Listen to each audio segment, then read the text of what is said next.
अस्सलाम वालेकुम। I am Satyan Ali, lecturer in higher education department. Etah के थ्रू आने वाली केपीके की टीचिंग जॉब्स की तैयारी के सिलसिले में एमके प्रिपरेशन के सेशन का आगाज कर दिया गया है। इस सेशन में वो तमाम सिलेबस कवर करवाया जाएगा जिसमें से ईटा का रिटन टेस्ट कंडक्ट होना है। सेशन को ज्वाइन करने के लिए आप डिस्क्रिप्शन में दिए गए नंबर पर राब्ता कर सकते हैं। मैथमेटिक्स में आप लोगों के बेसिक कॉन्सेप्ट्स को क्लियर करने के लिए एक सीरीज का आगाज किया गया है जिसमें हम क्लास 4 से लेकर क्लास 10 तक सारी मैथमेटिक्स कवर करेंगे। और आज के इस लेक्चर में हम क्लास 4 का यूनिट नंबर 6 डिस्कस करेंगे, दैट इज अबाउट ज्योमेट्री। इसमें ज्योमेट्री के बिल्कुल सिंपल से कॉन्सेप्ट डिस्कस किए जाएंगे। तो आगाज करते हैं बगैर कोई देर किए। हमारे पास सबसे पहला कॉन्सेप्ट है हॉरिजॉन्टल एंड वर्टिकल लाइंस। तो चूंकि ये 4 क्लास का है और छोटे बच्चों को सिखाने के लिए कि जो लाइंस आप इस वे में लगाते हैं उन्हें हॉरिजॉन्टल लाइंस कहते हैं, और जो लाइंस आप ऊपर से नीचे लगाते हैं उन्हें वर्टिकल लाइंस कहते हैं। तो दाएं से बाएं या बाएं से दाएं जो लाइनें लग रही है वो हॉरिजॉन्टल है, ऊपर से नीचे या नीचे से ऊपर जो लाइन लग रही है वो वर्टिकल लाइन है। तो इस तरह आप हॉरिजॉन्टल और वर्टिकल लाइंस में डिफरेंस कर सकते हैं। नेक्स्ट है पैरेलल और नॉन पैरेलल लाइंस। ये एक टेक्निकल कॉन्सेप्ट है और एमसीक्यू तो बन सकता है, यानी कि वो एक डेफिनेशन देकर पूछ सकते हैं कि ये कौन सी लाइंस है, ये पैरेलल है, नॉन पैरेलल है, हॉरिजॉन्टल है, वर्टिकल है। तो आपको डेफिनेशन देखनी है पैरेलल लाइंस की।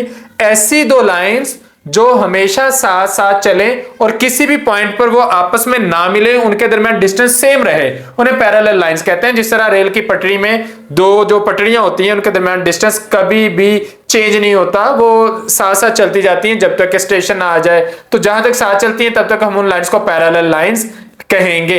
नॉन पैरेलल लाइंस वो होती हैं जो एक दूसरे को क्रॉस कर जाती हैं किसी ना किसी पॉइंट पर आकर।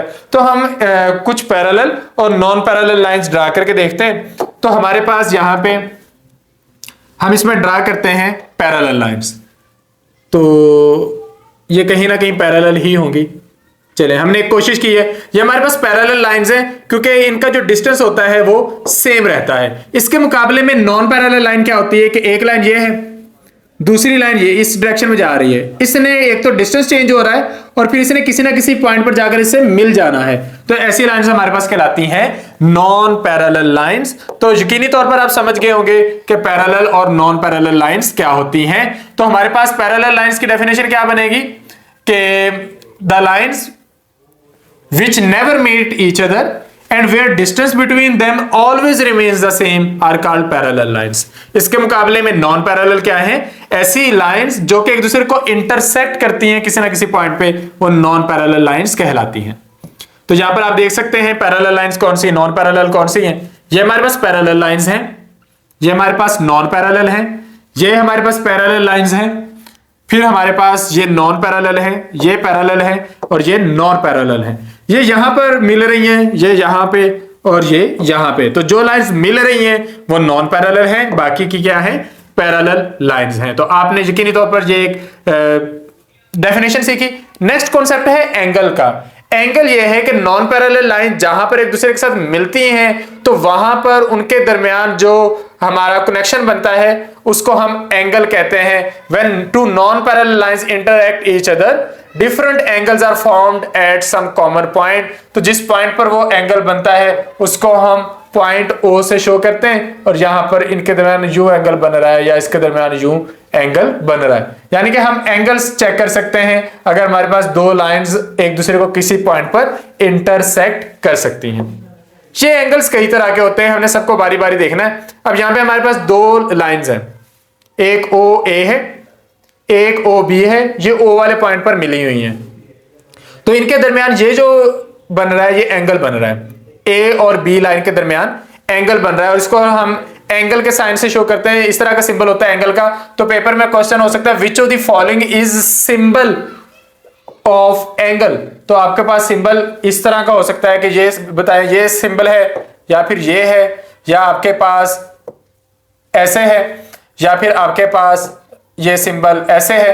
तो किसी भी तरह से वो सिंबल आपसे पूछ सकते हैं। तो एंगल का सिंबल ऐसे और ऐसे आपने शो करना है। इस तरीके से हम इस सिंबल को शो करते हैं।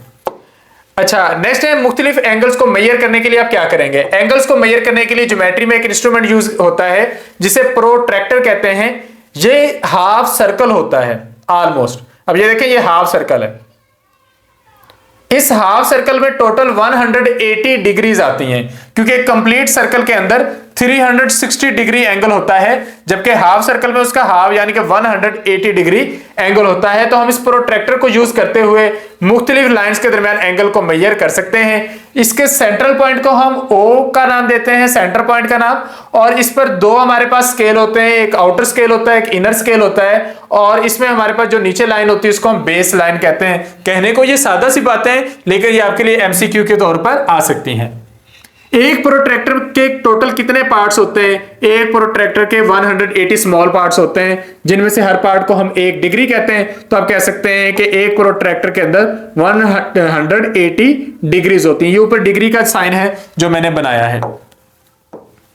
नेक्स्ट है हमारे पास measuring of an angle. Measure करने के लिए आप प्रोट्रैक्टर का इस्तेमाल करेंगे। वहां से डेफिनेटली आपसे किसी ने मेजर नहीं करवा के देखना, लेकिन प्रोट्रैक्टर को आपने बेस लाइन के ऊपर रखना होता है, इस लाइन के ऊपर, और ये जो ओ होता है इसका ओरिजिन पॉइंट, वैसे ही प्रोट्रैक्टर के अंदर भी एक ओरिजिन पॉइंट होता है, तो उसके ओरिजिन पॉइंट को इसके ओरिजिन पॉइंट के ऊपर रखकर आपने एंगल को मेजर करना होता है। तो इस तरीके से आप मुख्तलिफ तरह के एंगल्स को मेजर कर सकते हैं। अच्छा, नेक्स्ट है हमारे पास एंगल्स को कंस्ट्रक्ट करना। डेफिनेटली एमसीक्यूज वाले पेपर में ये तो नहीं आने वाला कि आप यहां पर बैठकर मेजर करें। नेक्स्ट है difference between acute, obtuse and right angle. अगर किसी एंगल की वैल्यू हो 90 डिग्री तो उसे हम राइट एंगल कहते हैं। ये मोस्टली परपेंडिकुलर लाइंस के दरमियान होता है कि दो लाइंस एक दूसरे के परपेंडिकुलर हो तो उन पे जो एंगल बनता है वो 90 डिग्री बनता है। अगर एंगल 90 डिग्री से कम रह जाए तो उसे एक्यूट एंगल कहते हैं, और 90 डिग्री से ज्यादा हो जाए तो ऑब्ट्यूज एंगल है। So if angle is equal to 90 degree it is right angle. If angle is more than 90 degree it is obtuse angle, और अगर ये 90 डिग्री से कम होगा तो एक्यूट एंगल कहलाएगा। अब 90 से कम क्या होता है? 45 भी कम है, 60 भी कम है, 30 भी कम है, तो ये सारे के सारे आपके पास वो एंगल्स बनते जाएंगे। 135 ये अब आपके पास 90 से बड़ी वैल्यू है तो ये आपके पास ऑब्ट्यूज एंगल कहलाएगा। अच्छा, अब ये हमारे पास है, आपने एंगल्स मेजर करने हैं। चलिए मेजर बाद में कर लेंगे, पहले देख लेते हैं ये कौन सा एंगल है। ये लाइन से एक दूसरे के परपेंडिकुलर हैं, तो ये एंगल 90 डिग्री का है, तो ये आपके पास राइट एंगल है। नेक्स्ट है आपके पास ये वाला एंगल, ये 90 डिग्री से कम है। आपको देखते ही पता चल जाता है कि ये 90, क्योंकि 90 का इस पे बनना है, ये उससे कम है, तो ये वाला एंगल आपका कहलाएगा एक्यूट एंगल। और ये आपके पास 90 डिग्री से ज्यादा है एंगल, तो इसको आप कहोगे ऑब्ट्यूज एंगल। तो इस तरह से हम मुख्तलिफ तरह के एंगल्स को मेजर कर सकते हैं। तो अब एंगल्स को हमने मुख्तलिफ शेप्स के अंदर देखना है। आपके पास एक शेप है स्क्वायर शेप, तो इसमें किस तरह के एंगल्स होंगे? तो स्क्वायर शेप को आप समझते हैं कि ऐसी शेप जिसकी चारों साइड्स एग्जैक्टली बराबर हो, वो स्क्वायर शेप होती है। इसमें हमेशा चारों एंगल्स 90 डिग्री के होंगे। अच्छा, नेक्स्ट है हमारे पास एक रेक्टेंगल। इसमें एंगल्स कितने होंगे? इसमें भी 90 डिग्री के होंगे। रेक्टेंगल में और स्क्वायर में फर्क होता है। स्क्वायर में चारों साइड्स बराबर होती हैं, रेक्टेंगल में आमने सामने वाली साइड्स बराबर होती हैं। ये और ये साइड बराबर है, इसी तरह ये वाली साइड और ये वाली साइड बराबर है।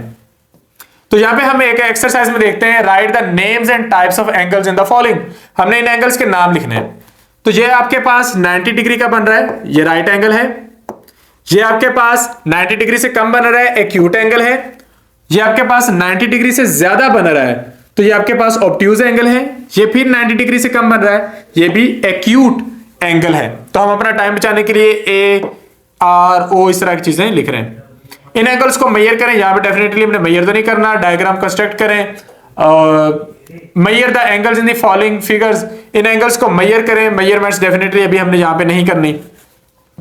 अच्छा, नेक्स्ट सर्कल। सर्कल क्या होता है कि एक ऐसी शेप जिसमें किसी सेंट्रल पॉइंट से बाहर वाले तमाम पॉइंट्स का जो डिस्टेंस है वो बराबर हो। There is a point in the centre of a circle from which the distance of all the points of circle is same. तो ये आपका सेंट्रल पॉइंट है।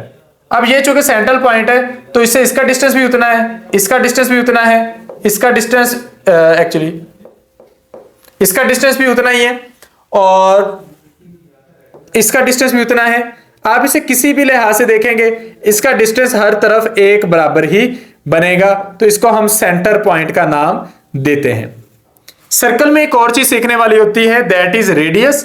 और डायमीटर। अब ये रेडियस और डायमीटर क्या होता है? सेंटर पॉइंट से बाहर की तरफ, सेंटर पॉइंट से बाहर वाले पॉइंट की तरफ जो डिस्टेंस होता है उसे हम रेडियस कहते हैं। So the line segment which joins any point on the circle to the centre is called radius. अब फॉर एग्जांपल ये एक डायग्राम बनी है, इसमें यहां से यहां तक का डिस्टेंस रेडियस कहलाया है, लेकिन यहां से यहां तक का डिस्टेंस भी रेडियस कहलाएगा, इधर से इधर का डिस्टेंस भी रेडियस ही कहलाएगा। तो रेडियस का कॉन्सेप्ट हो गया ये सिंपल सा। डायमीटर क्या होता है? दो रेडियस मिलकर एक डायमीटर बनाते हैं। जिस तरह ये आपके पास एक रेडियस है, आप इसमें एक रेडियस और जमा कर लो, तो हम इसमें एक रेडियस और जमा कर लेते हैं, तो दो रेडियस मिल जाएंगे तो एक डायमीटर बन जाएगा। Diameter is equal to 2 radius, और एक रेडियस बराबर होता है 1 डिवाइडेड बाय 2 डायमीटर, यानी कि आपने डायमीटर को 2 से डिवाइड कर देना होता है। तो डायमीटर रेडियस से डबल होता है, रेडियस डायमीटर से हाफ होता है। आपने इसको इस पॉइंट के साथ, इस कॉन्सेप्ट के साथ याद रखना है। नेक्स्ट, ये डायमीटर सर्कल अभी हमने बात की कि दो रेडियस मिल जाए तो एक डायमीटर बन जाता है। तो डायमीटर की डेफिनेशन क्या है? The line segment which joins any 2 points on a circle and passes through the centre it is called diameter. तो डायमीटर जो होता है it is always twice of the radius, ये रेडियस से डबल होता है। सर्कमफेरेंस क्या होता है? अगर आप किसी सर्कल की एक रेवोल्यूशन को मेजर करें तो जितना डिस्टेंस कवर करती है उसको हम एक सर्कमफेरेंस कहते हैं। या फिर आप इसे कुछ इस तरीके से कर लेंगे कि ये आपके पास एक सर्कल है, आप यहां से इसको मेजर करना शुरू करते हो और टेप के जरिए इस तरह ये सारे का सारा मेजर करके यहां तक आते हो, तो वो जो सारी लेंथ बनती है उसे आप एक सर्कमफेरेंस का नाम देंगे। ये आपके पास एक सर्कमफेरेंस बनेगा यहां से लेकर वापस यहीं तक। तो सर्कमफेरेंस को हम घेरा भी कह सकते हैं कि एक टायर का घेरा, एक चूड़ी का घेरा, वो सर्कमफेरेंस है। तो अब हमने ड्रा करने हैं मुख्तलिफ पार्ट्स, यानी कि आपका कॉन्सेप्ट क्लियर करने के लिए, वरना पेपर में ड्रा तो नहीं ना करने। तो कहते हैं डायमीटर ड्रा करें। ये अगर सेंटर है तो सेंटर से गुजरने वाली लाइन जो दो पॉइंट्स को ज्वाइन करवा दे, ये डायमीटर है। रेडियस क्या है? सेंटर से बाहर की तरफ कोई भी डिस्टेंस। सेंटर क्या है? ले जी, सेंटर में आपने डॉट लगा दिया तो ये आपका सेंटर बन गया। अब यहां पे हमारे पास right the names of the parts of the circle, circle के मुख्तलिफ पार्ट्स का नाम लिखे हैं। आपका कॉन्सेप्ट क्लियर हो चुका है तो जरूरत ही नहीं है। नेक्स्ट है पेरीमीटर और एरिया। आपके पास जो स्क्वायर शेप्स होती हैं या रेक्टेंगल शेप्स होती हैं उनके आप पेरीमीटर और एरिया कवर करते हैं। Perimeter is like a boundary, यानी कि आपका एक घर है, आप उस घर के बाहर से उसका सारा घेरा माप ले, वो उसका पेरीमीटर होगा। यानी कि स्क्वायर का अगर मुझे पेरीमीटर मालूम करना है तो स्क्वायर की चारों साइडें बराबर होती हैं, मुझे एक साइड का वो विड्थ मालूम करके या लेंथ मालूम करके 4 से मल्टीप्लाई कर देनी है, पेरीमीटर आ जाएगा। रेक्टेंगल के लिए मुझे एक लेंथ एक जैसी मिल रही, दूसरी दूसरे जैसी, तो मैं एक लेंथ को मेजर करके 2 से मल्टीप्लाई कर दूंगा, दूसरी को मेजर करके भी 2 से मल्टीप्लाई कर दूंगा। तो ये हमारे पास इस तरह पेरीमीटर आ जाता है। करके देखते हैं। यहां पे हमारे पास क्वेश्चन आएगा। सबसे पहले इसकी डेफिनेशन है, total length of surrounding of a close figure is called perimeter. तो अगर आपके पास ये है तो इसकी ये टोटल जो लेंथ है ये आपके पास पेरीमीटर कहलाएगी। नेक्स्ट है हमारे पास फॉर एग्जांपल आपने एरिया फाइंड आउट करना है। तो एरिया क्या होता है? एरिया हमारे पास होता है कि टोटल जगह कितनी घेरी गई है, अंदर जो फिगर के वो कितनी जगह है। जो surface covered by a 2D shape is called area. एक 2D शेप ने जितनी सरफेस कवर की होगी वो उसका एरिया कहलाएगा। अब हमने यहां पर पेरीमीटर फाइंड आउट करना है। तो पेरीमीटर फाइंड आउट करने के लिए हम स्क्वायर में एक साइड की लेंथ मालूम करते हैं, उसे 4 से मल्टीप्लाई कर देते हैं, और रेक्टेंगल में इसको जमा करके मेजर करके आपने 2 से मल्टीप्लाई करना है क्योंकि ये दोनों एक जैसी हैं, और इसको मालूम करके भी आपने 2 से मल्टीप्लाई कर देना है क्योंकि ये दोनों एक जैसी हैं। तो इस तरीके से आप इन फिगर्स का पेरीमीटर फाइंड आउट कर सकते हैं। नेक्स्ट है इनका एरिया देखना। तो एरिया फाइंड आउट करने के नेक्स्ट चैप्टर्स में हमारे पास फार्मूलाज आएंगे, वो हम तब करेंगे। अगला कॉन्सेप्ट है सिमेट्री। अगर तो कोई शेप ऐसी है कि उससे गुजरती हुई लाइन उसको दो बिल्कुल बराबर हिस्सों में बांट दे, उसे सिमेट्री कहते हैं। मिसाल के तौर पे इसमें से गुजरने वाली ये वाली लाइन इसको 2 बराबर हिस्सों में बांट रही है, ये इसकी सिमेट्री है। नेक्स्ट इसकी ये लाइन इसको 2 बराबर हिस्सों में बांट रही है, ये इसकी सिमेट्री है। तो ऐसी शेप जिसमें से गुजरने वाली लाइन उसको 2 हिस्सों में बराबर बांट दे, उसे हम सिमेट्री कहते हैं। Symmetry means that when we turn flip, यानी कि आपके पास एक पेज आप उसे टर्न कर लें, फ्लिप कर लें, स्लाइड कर लें, उसकी साइड्स शेप्स हमेशा बराबर रहेंगी। तो इस तरह हम सिमेट्रीज फाइंड आउट कर सकते हैं। तो ये हमारे पास एक कॉन्सेप्ट था सिमेट्री से रेलेवेंट। नेक्स्ट है कंपैरिजन ऑफ 3D शेप्स। ये एक इंपॉर्टेंट कॉन्सेप्ट आ गया। यहां पर आप मिस्टेक कर सकते हैं अगर आपने पुराना पढ़ा हुआ है और उसके बाद रिवाइज नहीं किया, तो इसको गौर से देख लें। मुख्तलिफ शेप्स हैं, हमने देखने कि उसके कितने कोने बन रहे हैं, वर्टेक्स। जिस तरह ये एक वर्टेक्स है, हमने देखने के कितने वर्टेक्स है। दूसरा, हमने उस शेप की सरफेस देखनी है। जिस तरह एक बॉक्स की 4 सरफेसेस तो इस तरह होती हैं, दाएं बाएं आगे पीछे, और 2 ऊपर नीचे होती हैं, ऊपर और नीचे, टोटल 6 सर्फेसेस होती हैं। एजेस क्या होते हैं? साइड्स को एजेस कहते हैं। जिस तरह रूम की साइड एज होती है, इसकी ये साइड इसका एज है, इसकी ये साइड इसका एज है। तो जो साइड्स होती हैं ये हमारे पास एजेस होती हैं, जबकि ये जो सामने नजर आ रहा है ये इस स्क्रीन की सरफेस है, और ये जो कोने नजर आ रहे हैं ये आपके पास वर्टेक्स है। तो हमने मुख्तलिफ शेप्स के अंदर वर्टेक्स, एजेस और सरफेसेस देखने। तो सबसे पहले है हमारे पास एक क्यूब। एक क्यूब में अगर हम एक क्यूब बनाकर देख लेते हैं कि ये हम 2D में बना रहे हैं, फिर हम इसी को 3D में करते हैं। तो एक क्यूब के अंदर हमारे पास 8 वर्टेक्स बनेंगे, 8 कोने बनेंगे। करके देखते हैं, 1 2 3 4 5 6 7 और 8 अदद हमारे पास वर्टेक्स बन रहे हैं। एजेस कितने बन रहे हैं? 1 2 3 4। जिस तरह 4 ऊपर बने उसी तरह 4 नीचे, ये आपके पास ये बन रहे हैं। और इसी तरह 9 10 11 और 12। तो ये आपके पास इस तरह इसकी जो है वो एजेस बन जाएंगे। सरफेस मैंने आपको पहले बता दिया 6 हैं, यानी कि दाएं बाएं आगे पीछे ऊपर और नीचे। तो जिस तरह ये हमने क्यूब में देखी, बाकी शेप्स में देखते हैं। आप याद कर लें कि क्यूब में 8 वर्टेक्स है, 6 सरफेसेस हैं, 12 एजेस हैं। क्रैम ना करें, रटा ना लगाएं, बल्कि इसे ड्रा करके देखें। क्यूब लाइक स्ट्रक्चर में कितनी होती हैं? सेम, शेप का थोड़ा फर्क है। Vertex 8, surfaces 6, edges 12। नेक्स्ट हमारे पास स्फीयर है, एक गेंद है। तो गेंद का कोई कोना होता है? नहीं होता। तो वर्टेक्स आपके पास होंगे 0। कोई साइड होती है गेंद की? कोई साइड नहीं होती, 0 एजेस। और सरफेस एक ही कर्व्ड सरफेस होती है जो कि हर तरफ से है। सिलेंडर, इस तरह की जो शेप होती है या फिर इस तरह की कोई शेप होती है, इसकी एक सरफेस ऊपर होती है, एक सरफेस नीचे होती है और एक सरफेस इस तरह कर्व्ड होती है। तो 3 सरफेसेस हैं। कोना इसका भी कोई भी नहीं है।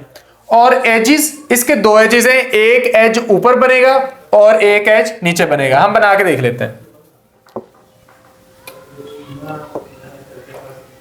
इस तरह की शेप्स को हम सिलेंडर कहते हैं। तो इसके अंदर आपको एक एज जो है वो इसमें ये मिलेगा